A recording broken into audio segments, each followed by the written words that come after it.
Jeremiah Cole's diner was days away from being seized.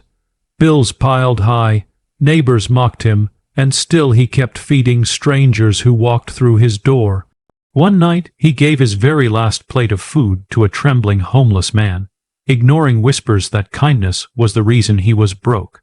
But when officers arrived to shut his diner down, black SUV pulled up outside, and the same man everyone thought was a nobody stepped out dressed in a suit that made the whole street go silent. Before we go any further, we'd love for you to hit that subscribe button. Your support means the world to us, and it helps us bring you even more powerful stories. Now, let's begin. Jeremiah Cole's diner looked like a place time had almost forgotten. A chip neon sign buzzed weakly over the door, fighting against the drizzle of rain that had soaked the streets all afternoon. Inside, the smell of fried onions and strong coffee clung to the air, mixing with the faint dampness that always slipped in when the door opened. The booths were empty, just cracked red vinyl seats, a few crumbs left behind from the morning's customers, and the low hum of an ancient refrigerator in the back. Jeremiah stood behind the counter, shoulders slightly slumped, wiping down the same spot with a rag that had long since lost its color. He wasn't polishing for cleanliness anymore. He was polishing to distract himself from the stack of bills in the office drawer he hadn't opened in 2 days. People said he was too generous for his own good, and maybe he was. Every evening someone hungry wandered in. Sometimes an old woman, sometimes kids with hollow eyes, sometimes men whose shoes were falling apart at the seams. Jeremiah never turned them away. He'd slide a plate across the counter, no questions asked. It wasn't charity to him. It was survival. If I can cook, they can eat, he always muttered under his breath. That night, the bell over the door jingled softly. A figure stepped inside, thin, soaked, his coat hanging like a second skin. The man's beard was patchy. His eyes sunk deep, and his hands trembled as if the cold had crept all the way into his bones. Jeremiah didn't hesitate. He gestured toward the nearest booth. "Sit down, brother. You're freezing." The man didn't answer, just shuffled forward. He smelled faintly of rainwater, and the kind of exhaustion that clung after too many nights on concrete sidewalks. Jeremiah poured him a mug of hot coffee, set down a steaming bowl of chicken soup, and slid over a couple of painkillers from the jar he kept near the register. From the corner booth, 2 locals whispered loud enough for Jeremiah to hear, "See, that's why he's broke." One muttered, "Giving away food to every stray that walks in." The other snorted, "He'll lose this place before winter's done." Jeremiah's jaw tightened. He caught their reflection in the chrome of the coffee machine, but didn't turn around. He wasn't about to defend himself. What was the point? Let them think he was foolish. Instead, he focused on the man in front of him. The stranger sipped slowly, watching Jeremiah with a strange stillness, like he was studying more than just the food. Every movement of Jeremiah's hand, the way he tucked the rag into his apron, the way he leaned forward with concern, was met with an intent gaze. And, though Jeremiah didn't know it, that gaze carried more weight than the gossip at the booth ever could. The rain outside tapped harder against the window. Jeremiah rubbed his tired eyes, unaware that the night had just written the first line of a chapter that would change his life forever.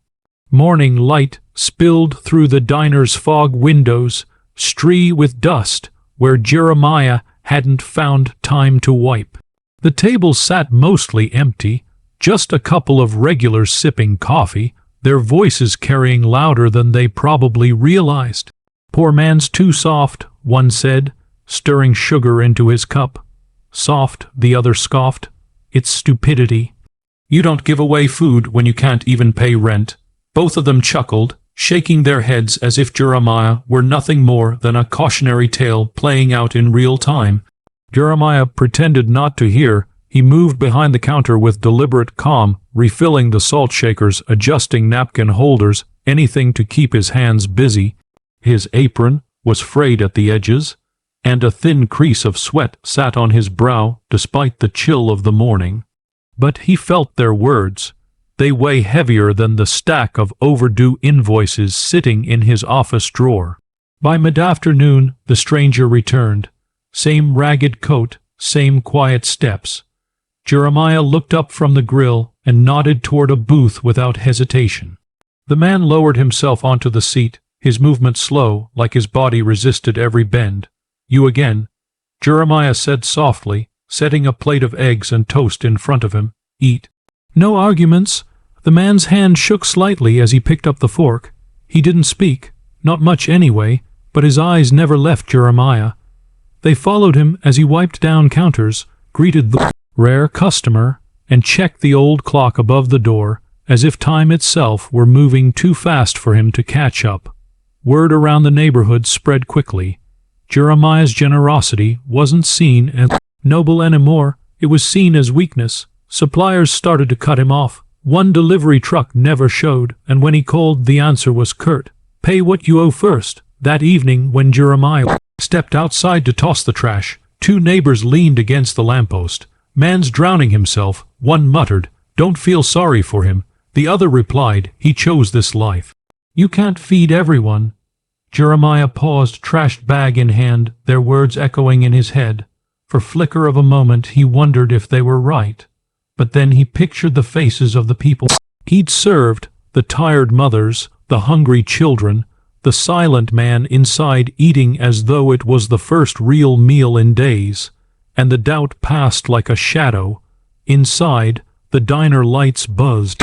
Faintly, Jeremiah leaned on the counter, exhaustion etched into the lines of his face. He didn't see it, but the stranger's eyes softened as though he recognized something in Jeremiah's weariness. Something rare.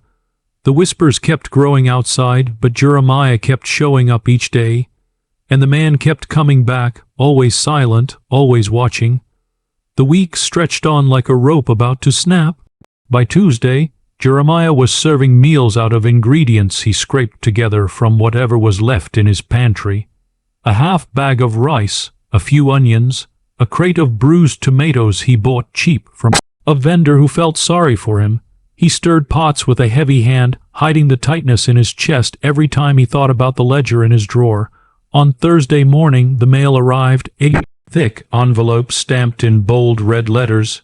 Jeremiah sat at the counter, thumb tracing the edge of the seal, heart pounding. He didn't have to open it. He already knew when he finally tore it open. The words confirmed his fear: foreclosure. Unless the debt was paid, the restaurant would be seized within days. That evening, the diner was quieter than usual. Just the hum of the fridge and the clink of the stranger's spoon against a chipped bowl. Jeremiah sat across from him this time, too drained to stand. The man ate slowly, eyes on Jeremiah, and for a moment Jeremiah thought he might actually speak, but no words came, just that same steady, unreadable stare. The following morning, the aunt arrived. Two unformed officers pushed through the diner's door, papers in hand. Behind them trailed a man in a suit carrying a clipboard, eyes darting around the room like a vulture spotting carrion. "Mr. Cole?" one officer asked. Jeremiah nodded, though his throat felt like sandpaper. They explained in cold official tones the diner was being repossessed. He had until the end of the day to vacate. Customers, what few there were, watched from the booths. Whispers spread like wildfire. "Told you he couldn't last." All that free food finally caught up to him. Jeremiah stood still, gripping the counter's edge so tightly his knuckles whitened. He could hear the gossip, could feel every set of eyes burning into his back, but he didn't argue. What was there to say? And then tires screeched softly against the curb. A line of black SUV rolled up outside the diner, engines purring like a threat. Heads turned, conversations froze mid-sentence. The officers at the door stiffened, unsure of what to expect. The door swung open. From the first SUV stepped the same man who had shuffled into Jeremiah's diner night after night. Only this time the ragged coat was gone. In its place was a tailored suit, pressed sharp, gleaming in the morning sun. His beard was neatly trimmed, his posture straight, his presence commanding. Behind him, assistants carried thick folders and briefcases. The diner fell silent. Forks froze halfway to mouths. Even the officers didn't speak. The man walked forward, each step deliberate, his gaze fixed on Jeremiah. Jeremiah's chest rose and fell, his breath shallow, as the truth began to take shape in his mind. The man wasn't who he claimed to be. And the revelation about to come would be bigger than Jeremiah or anyone in that room could have imagined. The diner felt frozen in time. Even the hum of the fridge seemed to fade as the man in suit stepped fully inside, his shoes tapped against the worn floorboards, the sound echoing louder than it should have in the cramped space. Jeremiah's hands dropped from the counter, his rag, always in his grip, slipped quietly to the floor. The man stopped a foot away. He studied Jeremiah's face for a long moment, then placed a thick folder on the counter between them. His voice was calm, measured, but carried authority that silenced the room. "Mr. Cole, these are the deeds. This building, this diner, it's yours now. Paid in full, every debt cleared." Gasps rippled through the customers. The officers shifted uncomfortably, unsure if they were even needed anymore. Jeremiah blinked, trying to process the words. He shook his head slightly, as though refusing to believe what his ears told him. I don't understand." The man straightened his shoulders. "You gave me food when I had nothing. You gave without asking, without judgment. You did it again and again, even when people told you it would ruin you. I wanted to see if that was who you really were, or if it was just habit, so I dressed like this." He gestured to the memory of his ragged disguise. "I tested you, and you passed, in ways I never expected." A murmur swept through the diner. The same neighbors who mocked Jeremiah days before now stared wide-eyed, some with shame heating their cheeks. The billionaire continued, "I'm investing in this neighborhood, and I've been watching you longer than you realize. You're not just a restaurant owner, Jeremiah. You're the heartbeat of this place, and men like you don't deserve to sink. They deserve to rise." He pushed the folder closer. "Not only is this diner yours free and clear, but I want expanded. Fund new locations, spread your vision. If you let me, I'll back you every step." Jeremiah's throat tightened. His hands hovered over the papers, trembling. The whispers in the diner shifted, no longer mocking, but reverent. "Can you believe it? He was right all along. Kindness does come back." Tears welled in Jeremiah's eyes, though he tried to blink them away. He reached for the folder, pressing his palm flat against it, grounding himself in the reality that this wasn't a dream. Outside, the rain had finally stopped. Sunlight broke through the clouds, spilling across the cracked neon sign. For the first time in months, Jeremiah felt its warmth. And though his life had just changed in ways he could never have imagined, he knew one thing would remain the same. Tomorrow morning, when the doors opened, anyone hungry would still have a place at his table, because in the end, that was what had saved him.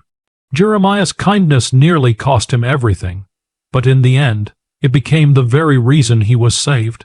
What do you think? Does true generosity always find its way back? Let us know in the comments. And if this story moved you, don't forget to like, subscribe, and share. It helps us bring you more stories that remind us of the power of integrity.